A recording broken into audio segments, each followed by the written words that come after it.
La première étape du processus d'achat est la demande de prix. Cette étape n'est pas obligatoire, c'est-à-dire que on n'est pas obligé de demander un devis à notre fournisseur si nous avons l'habitude de commander chez ce fournisseur, que nous connaissons les prix qu'il pratique pour les articles que l'on souhaite commander, et puis qu'on connaît aussi ses conditions de paiement, les réductions qu'il applique, etc. On va peut-être pas avoir besoin de faire une demande de prix, de faire une demande de devis. Donc on commandera directement. Par contre, si c'est un nouveau fournisseur ou si ça fait un moment que on n'a pas commandé chez lui ou c'est des nouveaux articles qu'on n'a pas l'habitude de commander chez lui, on va peut-être faire d'abord une demande de devis pour savoir à quoi nous attendre pour la commande. Donc, cette première étape de demande de prix, elle est toute simple. On fait une demande de prix que l'on crée dans Odoo et que l'on envoie au fournisseur, et celui-ci de son côté va créer un devis et puis il va nous l'envoyer. Cette première étape de demande de prix se présente de la façon suivante dans Odoo. Pour créer une demande de prix ou afficher la liste des demandes de prix existantes, on va dans le module Purchases, donc achat, et là on a la liste des prix, les demandes de prix existantes qui s'affichent. Donc je vais en créer une nouvelle. L'écran qui s'affiche ressemble beaucoup en fait à l'écran de devis. Donc on a des similitudes d'interface. Première information que je dois renseigner dans ma demande de prix, c'est à quel fournisseur je souhaite faire cette demande. Donc je choisis un fournisseur parmi la liste des fournisseurs existants. Je peux afficher toute la liste des fournisseurs si celui-ci n'apparaît pas dans les premiers, ou carrément créer mon fournisseur s'il n'est pas déjà renseigné dans Odoo. Une fois que j'ai sélectionné mon fournisseur, je dois indiquer quelle est la liste de prix qu'applique ce fournisseur. Donc c'est une liste de prix d'achat. Si je connais déjà les conditions par exemple de réduction de ce fournisseur, je peux créer une liste de prix et puis après l'appliquer. Si je ne les connais pas, dans ce cas-là, je vais choisir liste de prix d'achat par défaut. Donc c'est ce qui est pris par défaut dans la demande de prix. Cette liste d'achat de prix par défaut, c'est une liste qui existe déjà dans Odoo et qui en fait reprend les prix qui sont indiqués dans le formulaire de l'article. Voilà. Ensuite, j'indique une date de commande. Donc, à quelle date on souhaite faire la commande. Ok, parce que ça peut être... voilà, là, c'est juste une demande de prix. Donc, ma commande, elle va arriver dans le futur.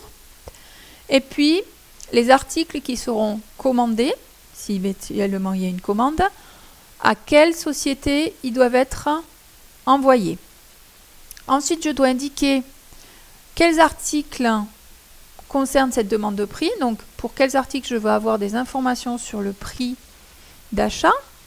Je vais ajouter un nouvel article à ma demande. Donc, toujours pareil, je clique sur le petit triangle à droite pour avoir la liste des articles existants. Si celui-ci n'est pas dans les premiers, je peux afficher la liste complète des articles et le choisir là dans cette dernière, ou carrément créer mon article s'il n'existe pas déjà. Donc, je choisis un article et j'indique quelle est la quantité que je souhaiterais commander. Voilà. Si on connaît déjà le prix unitaire d'achat de cet article et qu'il est indiqué dans le formulaire de l'article, alors il va apparaître ici.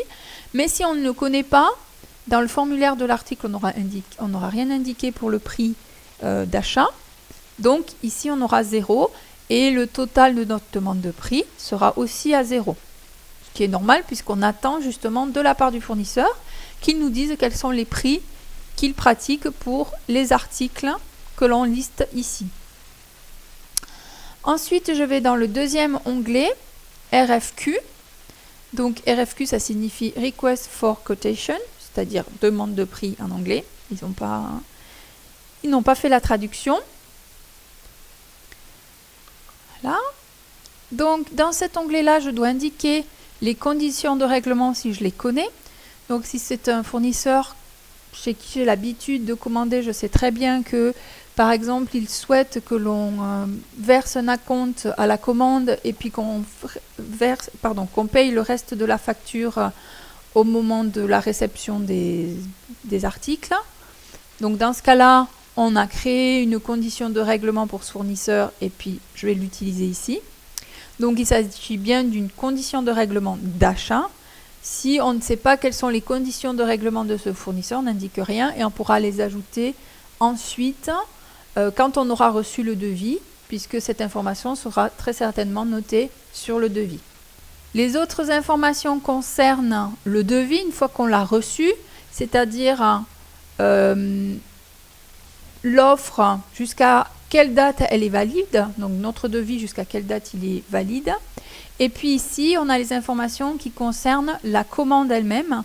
Donc, pareil, c'est quelque chose qu'on va devoir compléter par la suite si on fait vraiment la commande, si on passe vraiment la commande. Donc ici, on complétera une fois qu'on aura reçu le devis, parce que là, on ne sait pas jusqu'à quand le devis est valable. On le saura quand on aura reçu notre devis de la part du fournisseur. Et ici, quand on aura passé la commande. J'enregistre ma demande de prix. Une fois que la demande de prix est enregistrée, on voit quelles sont les étapes suivantes que l'on doit faire avec la demande de prix. Donc, c'est-à-dire l'envoyer par email ou l'imprimer. Et là, c'est à nous de l'envoyer manuellement, soit par courrier, soit par fax au fournisseur. Si je clique sur Print RFQ, il affiche la demande de prix que l'on vient de créer dans Odoo. Donc, je retrouve les informations concernant ma société, les informations, les coordonnées concernant le fournisseur auquel on envoie la demande de prix, et puis les articles pour lesquels je souhaite avoir le prix. Donc, on voit bien que seule la quantité est indiquée, et puis la date prévue de la commande. Si l'on utilise le bouton « Envoyer demande de prix par email », une fenêtre de messagerie va s'afficher. Donc, si notre entreprise utilise Outlook, ça sera une fenêtre de messagerie Outlook qui s'affichera. Et on pourra envoyer directement l'email avec toutes les informations qui se trouvent ici. Et le statut de la demande de prix va changer et va devenir demande de prix. Okay. Ça veut dire qu'on a envoyé notre demande de prix brouillon. Alors, je pense que là, il y a une erreur de traduction parce que ce n'est pas un bon de commande brouillon, mais bien une demande de prix brouillon qu'on avait tout à l'heure parce qu'on ne l'avait pas encore envoyé à notre fournisseur. Et une fois qu'on a cliqué sur envoyer par email, qu'on a envoyé notre email, l'état change à demande de prix. Si on envoie notre demande de prix manuellement, donc par exemple par courrier, c'est-à-dire qu'on l'a juste imprimé, l'état ne change pas automatiquement et on sera toujours en mode brouillon. Mais on pourra quand même valider la commande par la suite si on souhaite commander. Voilà, cette étape de demande de prix est terminée. On l'a envoyé à notre fournisseur et on attend maintenant sa réponse, c'est-à-dire le devis qui concerne les articles qu'on a listés ici.